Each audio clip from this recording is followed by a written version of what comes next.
Leo.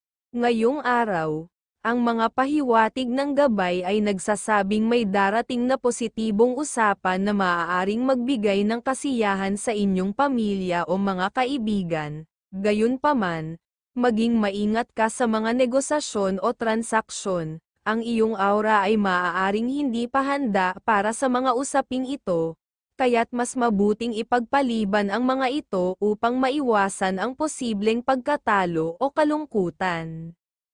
Sa tahanan, iwasan muna ang pakikipag-usap tungkol sa pera, dahil ang anumang maling hakbang ay maaaring magdulot ng kalituhan o pagkalugi. Mas mabuting pagtuunan ng pansin ang mga pangangailangan ng pamilya, dahil ito ang magbibigay ng patuloy na good energy sa inyong tahanan at kabuhayan.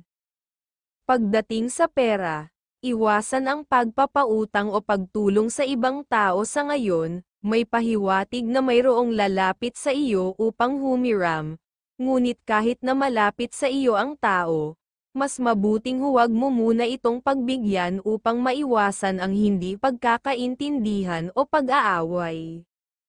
Sa trabaho, ipakita ang iyong kasipagan at determinasyon. Ngayong araw ay isang magandang pagkakataon upang mapansin ka ng mga nasa itaas, na maaaring magdala ng magandang oportunidad o promosyon.